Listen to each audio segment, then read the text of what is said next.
Hello students, myself Astha Kaushik. Today we will discuss about some new topic that is radioactivity. So start करते हैं. Radioactivity क्या होता है? ये एक ऐसा फिनोमिना होता है जिसमें से कुछ इमिशन होता है कुछ रेज का अल्फा बीटा गामा के फॉर्म में. तो हम इसकी अगर डेफिनेशन की बात करें तो it is the phenomena in which emission of some radiations occur. एक ऐसा फिनोमिना जिसमें से कुछ ना कुछ रेडिएशंस इमिट होते हैं उसे बोला जाता है रेडियो एक्टिविटी. मान लो एक एलिमेंट अपने पास, इस एलिमेंट में से कुछ रेज इमिट हो रही है, तो इस जो ये एलिमेंट है जो रेज इमिट कर रहा है उस एलिमेंट का नाम होता है रेडियो एक्टिव एलिमेंट. उस एलिमेंट को हम रेडियो एक्टिव एलिमेंट के नाम से जानते हैं. तो रेडियो एक्टिविटी एक ऐसा कंसेप्ट है जिसमें से रेडियो एक्टिव एलिमेंट में से कुछ ना कुछ रेज इमिट हो उसे बोला जाता है रेडियो एक्टिविटी. बहुत सारे एलिमेंट्स हैं अपने पीरियोडिक टेबल में, 118 एलिमेंट हैं, बट जो रेडियो एक्टिव एलिमेंट है वो टोटल कितने एलिमेंट्स पाए गए थे? टोटल एलिमेंट जो रेडियो एक्टिविटी होते हैं दैट इज 40. एटॉमिक नंबर जिनका एटॉमिक नंबर 82 से ज़्यादा है वो सारे किस में आते हैं? वो सारे रेडियो एक्टिव एलिमेंट की कैटेगरी में आते हैं. क्लियर? 82 मास नंबर जिनका एटॉमिक नंबर 82 से ज़्यादा है वो सारे रेडियो एक्टिविटी को शो करते हैं, रिप्रेजेंट करते हैं.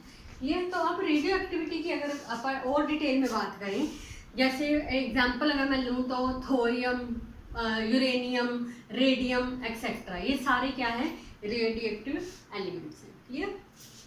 तो क्या होता है, ये कौन सी रेज होती है, कौन सी रेज इसमें से इमिट होती है, क्यों इमिट होती है, कहाँ पे जाती है, ये सारी अब हम डिस्कस करेंगे. तो नेक्स्ट टॉपिक है अपना, अब जो ये रेज होती हैं जो 3 कैटेगरीज की फॉर्म में पाई जाती हैं, अल्फा बीटा गामा. तो अपना जो टॉपिक का नाम है nature of alpha beta gamma. Nature of alpha beta gamma. 3 तरह की फॉर्म में रेज इमिट होती है किसी भी रेडियो एक्टिव एलिमेंट से. तो उसके लिए साइंटिस्ट ने क्या करा, एक एक्सपेरिमेंट परफॉर्म करा. उन्होंने यहाँ पे एक लेड कैविटी ली,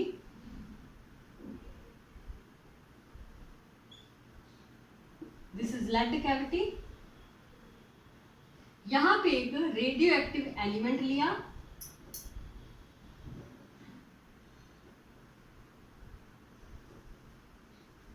और ऊपर यहाँ पे कुछ फील्ड जनरेट कर दी, इलेक्ट्रिक फील्ड लगा दी, पॉजिटिव नेगेटिव. ये क्या थी? Electric field. और इलेक्ट्रिक फील्ड की डायरेक्शन आप सबको पता है कैसे होती है, पॉजिटिव टू नेगेटिव. यहाँ पे इलेक्ट्रिक फील्ड लग रही थी पॉजिटिव टू नेगेटिव की तरफ. उन्होंने देखा जब ये कोई भी रेडियो एक्टिव एलिमेंट रखा, उन्होंने रेडियम रख के ये एक्सपेरिमेंट शो करा था. जैसे ये एलिमेंट रखा तो उन्होंने नोट करा कि इसमें से कुछ ना कुछ रेज इमिट हुई. कुछ रेज ऐसी थी जो स्मॉल एंगल से नेगेटिव की तरफ गई, कुछ रेज ऐसी थी जो स्मॉल एंगल से नेगेटिव की तरफ गई. नेगेटिव की तरफ जो रेज जाती है हमेशा नेगेटिव की तरफ पॉजिटिव चार्ज आता है. तो ये जो रेज थी इनके ऊपर पॉजिटिव चार्ज था, उनको एक नया नाम दे दिया गया दैट इज अल्फा. तो हमेशा ध्यान रखना अल्फा रेज हमेशा पॉजिटिव चार्ज कैरी करती हैं. कुछ रेज ऐसी थी जो पॉजिटिव की तरफ गई कुछ लार्ज एंगल से. क्लियर? अब पॉजिटिव की तरफ कौन जाता है? Negative charge. तो जो नेगेटिव चार्ज जो ये रेज थी उनको नाम दे दिया गया बीटा रेज. ठीक, अल्फा रेज और beta rays. Alpha rays negative की तरफ गई, बीटा रेज पॉजिटिव की तरफ गई. और कुछ रेज ऐसी भी थी जो अनडिफ्लेक्टेड थी, मीन्स वो सीधा स्ट्रेट में जा रही थी. अगर अनडिफ्लेक्टेड है इसका मतलब उसके ऊपर कोई चार्ज नहीं है. कोई चार्ज ना होने के कारण ना तो वो नेगेटिव की तरफ जा रही थी ना वो पॉजिटिव की तरफ, वो अनडिफ्लेक्ट होके बिल्कुल स्ट्रेट जा रही थी. उनको नाम दे दिया गया गामा रे। तो यहाँ से 3 तरह की रेज की डिस्कवरी हुई, अल्फा बीटा गामा। तो यहाँ से पता चला कि जो रेडियो एक्टिव एलिमेंट है उसमें से कुछ ना कुछ रेज इमिट होती है अल्फा बीटा गामा के फॉर्म में। ये सेम एक्सपेरिमेंट परफॉर्म करा मैग्नेटिक फील्ड लेके भी। अगर इलेक्ट्रिक और मैग्नेटिक दोनों फील्ड लेके हम ये एक्सपेरिमेंट परफॉर्म कर सकते हैं तो result will be the same. तो ध्यान रखना, इसमें से रेडियो एक्टिव एलिमेंट में से 3 तरह की रेज होती हैं, alpha beta gamma. These are very dangerous rays कि ह्यूमन बॉडी को भी बर्न कर देते हैं, इसलिए इसे लेड कैविटी के अंदर, लेड ब्लॉक के अंदर रखा जाता है ताकि इसकी जो रेज है ऐसे फैले ना, तो वो एक पर्टिकुलर डायरेक्शन में मूवमेंट करें। क्लियर? तो ये नेचर था अल्फा बीटा गामा का। तो यहाँ से हमने क्या देखा, जो अल्फा रेज थी दीज कैरी पॉजिटिव चार्ज, जो बीटा रेज थी वो नेगेटिव चार्ज कैरी करती थी, और जो गामा रेज थी वो 0 चार्ज मीन्स न्यूट्रल थी। क्लियर? तो अब हम प्रॉपर्टीज डिस्कस करेंगे अल्फा बीटा गामा। और एक चीज और, ये जो रेडियो एक्टिव एलिमेंट है, जैसे कि मैंने बोला, ये 82 एटॉमिक नंबर से ऊपर वाले एलिमेंट को ही रेडियो एक्टिव एलिमेंट बोला जाता है। तो आप ये जरूर ध्यान रखना, जो रेडियो एक्टिविटी का कंसेप्ट है, इट इज कैपेबल या it is apply only for heavy elements. जो हैवी एलिमेंट्स होते हैं सिर्फ उनके लिए अप्लाई होता है, और साथ में दीज आर, या फिर it is spontaneous process. Spontaneous process का मतलब है कि ये प्रोसेस लगातार चलती रहती है, रेज इसमें से लगातार इमिट होती रहती है। ऐसे नहीं भी एक बार अल्फा रेज आई फिर थोड़ा वेट करके बीटा रेज आएंगी या कुछ फिर गामा आएंगी। ये स्पॉन्टेनियस लगातार प्रोसेस चलती रहती है और हमेशा हैवी एलिमेंट पे ही एप्लीकेबल होती है। क्लियर? तो अभी तक हमने क्या देखा, हमने रेडियो एक्टिविटी के बारे में पढ़ा। एक ऐसे एलिमेंट को रेडियो एक्टिव एलिमेंट बोला जाता है जिसमें से कुछ रेज इमिट होती हैं अल्फा बीटा गामा के फॉर्म में, और ये हमेशा हैवी एलिमेंट के लिए प्रोसेस है, स्पॉन्टेनियस प्रोसेस है। अल्फा पे हमेशा पॉजिटिव चार्ज होता है, बीटा पे हमेशा नेगेटिव चार्ज होता है, और गामा पे कोई चार्ज नहीं होता। क्लियर? अब हम प्रॉपर्टीज के बारे में डिस्कस करेंगे एक एक करके। Properties of alpha beta gamma rays. First of all we will discuss about alpha rays. Alpha rays की प्रॉपर्टी के बारे में डिस्कस करेंगे।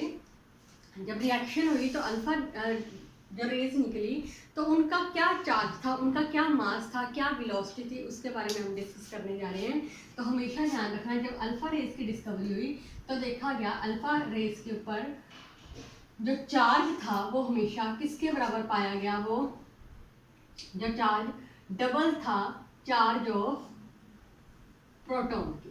प्रोटॉन के डबल था, प्रोटॉन मींस हाइड्रोजन एटम के बराबर होता है, तो हाइड्रोजन के डबल, इसका मतलब ये जो चार्ज अल्फा रेज पे किसके बराबर पाया गया था, हीलियम एटम के बिल्कुल बराबर पाया गया था। हीलियम के ऊपर चार्ज कितना होता है, डबल ऑफ प्रोटॉन, तो ये जो चार्ज अल्फा रेज पे पाया गया था वो भी डबल था प्रोटॉन का, तो इसका मतलब वो बिल्कुल हीलियम एटम के बराबर चार्ज लेती थी। ठीक है? तो हमेशा ध्यान रखना, अल्फा पे जो चार्ज होता है डबल होता है प्रोटॉन के चार्ज से। दूसरा, अगर मास की बात करें, जो अल्फा रेज का मास है वो 4 टाइम्स पाया गया था charge of hydrogen atom. Hydrogen atom का चार्ज कि 4 गुना पाया गया था। हाइड्रोजन का 1 होता है मास, तो इसमें 4 गुना पाया गया था। 4 गुना मतलब ये भी किसके बेसिकली किसके बराबर हो गया, ये भी हीलियम एटम के बराबर हो गया।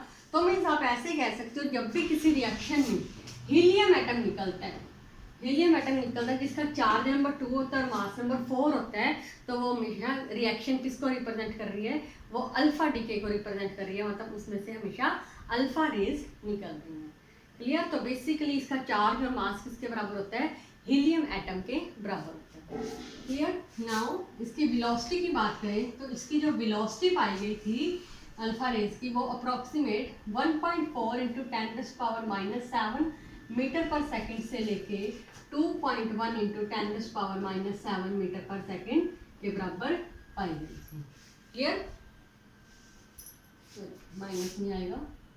तो इतनी वेलोसिटी उसकी पाई गई थी 1.4 × 10⁻⁷ मीटर पर सेकंड से 2.1 × 10⁻⁷ मीटर पर सेकंड, इतनी वेलोसिटी अल्फा रेज की पाई गई थी। अगली बात करें तो इनका जो जैसे कि मैंने अभी बताया हीलियम के बराबर चार्ज और मास है, इनका मास ज़्यादा आने के कारण ड्यू टू लार्जर मास, इनका मास ज़्यादा होने के कारण इनकी पेनिट्रेटिंग पावर हमेशा कम होती है। Penetrating power is small. तो ध्यान रखना, पेनिट्रेटिंग पावर क्या होती है, किसी चीज को किसी चीज के अंदर चीर कर जाने की कैपेसिटी उसकी।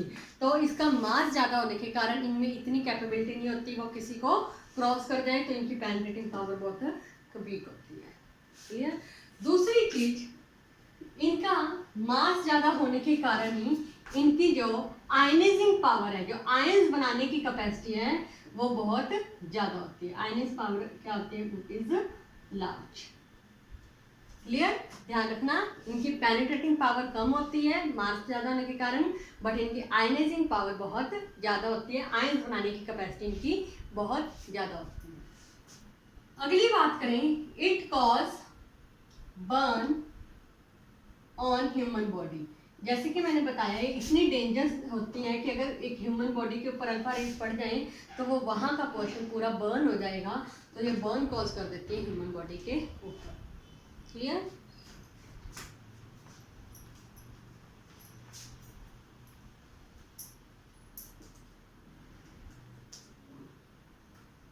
अगली प्रॉपर्टी की अगर बात करें हम, तो जैसे कि अल्फा रेज के ऊपर मैंने अभी एक्सपेरिमेंट में बताया कि अल्फा रेज हमेशा नेगेटिव की तरफ जाते हैं, मतलब इनका पॉजिटिव चार्ज होता है, तो ये डिफ्लेक्ट करती हैं। It deflect in electric and magnetic field.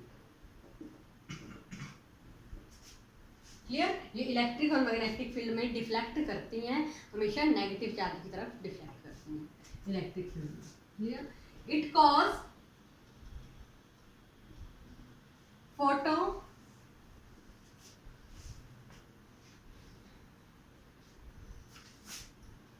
Graphic effect, photographic effect पे इसका कॉज पड़ता है अल्फा रेज का। तो क्लियर, हमने अभी क्या डिस्कस करा, अल्फा रेज क्या होती है। अल्फा रेज पे पॉजिटिव चार्ज होता है, कितना चार्ज होता है, बिल्कुल हीलियम एटम के बराबर होता है। कितना मास होता है, हीलियम एटम के बराबर होता है, 4 गुना होता है हाइड्रोजन से। इनकी वेलोसिटी कितनी होती है, इस रेंज में होती है। लार्ज मास होने के कारण इनकी पेनिट्रेटिंग पावर बहुत कम होती है, बट आयनाइजिंग पावर बहुत हाई होती है। ह्यूमन बॉडी को बर्न कर देती हैं, मैग्नेटिक और इलेक्ट्रिक फील्ड में डिफ्लेक्ट करती हैं, और साथ में फोटो इलेक्ट्रिक इफेक्ट पे कॉज करती है। क्लियर। नाउ जैसे कि हमने अल्फा रेज के बारे में डिस्कस करा, अब हम डिस्कस करेंगे बीटा रेज के बारे में। तो जैसे कि चार्ज की बात करें, तो बीटा रेज पे जब चार्ज पाया गया था, ध्यान देना, बीटा रेज पे जो चार्ज था वो किसके बराबर पाया गया था, बिल्कुल चार्ज ऑफ इलेक्ट्रॉन के बराबर। क्योंकि ये नेगेटिव चार्ज होती है, तो इलेक्ट्रॉन के बराबर इसका चार्ज था। कितना होता है, 1.6 × 10⁻⁻19 कूल। क्लियर। इनका चार्ज इलेक्ट्रॉन के बराबर पाया गया था। अगर मास की बात करें बीटा की, तो मास भी इसका बिल्कुल इलेक्ट्रॉन के बराबर था। इलेक्ट्रॉन के मास ऑफ इलेक्ट्रॉन के बराबर कितना होता है, इलेक्ट्रॉन पे मास हमेशा 9.1 × 10⁻31 kg। क्लियर। अभी तक क्या फर्क देखा, जो अल्फा रेज थी वो हाइड्रोजन एटम के बराबर चार्ज और मास लेती थी, जो बीटा रेज है वो बिल्कुल इलेक्ट्रॉन के बराबर चार्ज और मास लेती थी। अगर वेलोसिटी की बात करें, तो बीटा रेज की जो वेलोसिटी थी वो 33% से लेके 99% तक थी, और वेलोसिटी ऑफ लाइट की, वेलोसिटी ऑफ लाइट के 33% से लेके 99% तक की वेलोसिटी ऑफ लाइट के बराबर इनकी वेलोसिटी थी बीटा रेज की। क्लियर। अब अगर इनकी बात करें, इनका मास देखो कितना कम है, 9.1 × 10⁻31 kg माइनस में। तो इनका जो मास होता है बहुत कम होता है, ड्यू टू स्मॉलर मास। वहाँ पे लार्ज मास है, यहाँ पे स्मॉल मास होने के कारण इनकी पेनिट्रेटिंग बहुत पावर क्या हो जाती है, बहुत लार्ज हो जाती है। क्लियर। और इनकी आयनाइजिंग पावर स्मॉल मास होने के कारण बहुत स्मॉल होते हैं। बिल्कुल इसका ऑपोजिट है अल्फा रेज के। ये कंसेप्ट इस पर भी लागू होता है कि ये बर्न कर देती है ह्यूमन बॉडी पे, और क्योंकि ये नेगेटिव चार्ज है तो ये भी इलेक्ट्रिक और मैग्नेटिक फील्ड में डिफ्लेक्ट करती हैं और ये फोटोग्राफिक इफेक्ट पे भी कॉज करती हैं। क्लियर? एक बार दोबारा बता दूं मैं, बीटा रेज क्या होती है, इनका चार्ज और मास जो बिल्कुल इलेक्ट्रॉन के बराबर होता है। वेलोसिटी इनकी बात करें तो वेलोसिटी ऑफ लाइट से 33% से लेकर 99% तक वेलोसिटी ऑफ लाइट के बराबर होती है। इनका मास कम होने के कारण इनकी पेनिट्रेटिंग पावर ज़्यादा होती है, बट आयनाइजिंग पावर, आयंस बनाने की कैपेसिटी इनकी कम होती है, ह्यूमन बॉडी पे कॉज करती है, इलेक्ट्रिक और मैग्नेटिक फील्ड में डिफ्लेक्ट करती है और फोटोग्राफिक इफेक्ट पे कॉज करती है। क्लियर? अल्फा और बीटा के बारे में हमने डिस्कस कर लिया। अब हम डिस्कस करेंगे गामा रेज के बारे में। बात करते हैं गामा रेज। जैसे कि मैंने अभी बताया था आपको एक्सपेरिमेंट में, जैसे अभी डायग्राम थोड़ी देर पहले बताई थी, तो गामा रेज क्या होती है, अनडिफ्लेक्ट होती थी। अनडिफ्लेक्ट होने के कारण जो गामा रेज पे जो चार्ज है वो कितना होता है, 0, मीन्स इन पे नो चार्ज, कोई चार्ज नहीं होता, न्यूट्रल होती है। क्लियर? कोई चार्ज इनके ऊपर नहीं होता, इसलिए वो सीधा अनडिफ्लेक्टेड रहती हैं। दूसरा, अगर मास करें तो मास की बात करें तो रेस्ट मास हमेशा गामा रेज का, rest mass of gamma ray कितना होता है, 0। रेस्ट मास जैसे फोटोन का 0 होता है, तो गामा रेज भी एक फोटोन की फॉर्म में ही होती हैं, तो इनका रेस्ट मास भी कितना होता है, 0। अगर वेलोसिटी की बात करें तो इनकी वेलोसिटी बिल्कुल किसके बराबर होती है, वेलोसिटी ऑफ लाइट के बराबर होती है। वेलोसिटी ऑफ लाइट मींस कितनी होती है, 3 × 10⁸ मीटर पर सेकेंड। इनकी बिल्कुल वेलोसिटी ऑफ लाइट में इतनी ज़्यादा स्पीड से ये चलती हैं गामा रेज। क्लियर? इनकी पेनिट्रेटिंग पावर क्या होती है, लार्ज होती है, क्योंकि इनका मास होता ही नहीं है। मास ना होने के कारण इनकी पेनिट्रेटिंग पावर क्या होती है, बहुत लार्ज होती है, बट इन और साथ में इनकी आयनाइजिंग पावर की क्या होती है, स्मॉल होती है। क्लियर? ये दो कंसेप्ट बिल्कुल बीटा रेज की तरह हैं, ह्यूमन बॉडी पे कॉज करती हैं। अब क्योंकि इन पे चार्ज ही नहीं है, तो जैसे कि एक्सपेरिमेंट में हमने देखा था, इलेक्ट्रिक फील्ड लगाई थी तो वो अनडिफ्लेक्ट हो गई थी, तो ये डिफ्लेक्ट नहीं करती, it do not deflect in electric and magnetic field. Alpha और जो बीटा रेज थी वो डिफ्लेक्ट करती थी, बट गामा रेज डिफ्लेक्ट नहीं करती इलेक्ट्रिक और मैग्नेटिक फील्ड में। और ये बिल्कुल ठीक है कि ये भी फोटोग्राफिक इफेक्ट पे कॉज करती है। ये जो लास्ट पॉइंट है, ये तीनों में सिमिलैरिटी शो करता है कि फोटोग्राफिक इफेक्ट पे कॉज करती है। अगर एक और बात करें तो it used in nuclear reactions. Nuclear reaction के अंदर गामा रेज बहुत ज़्यादा यूज होती है। क्लियर? एक बार फिर से डिस्कस करते हैं। तो इनका चार्ज कितना था, बिल्कुल 0 चार्ज होता है, न्यूट्रल होती हैं ये। रेस्ट मास इनका 0 होता है, इनकी वेलोसिटी ऑफ लाइट के बराबर होती है।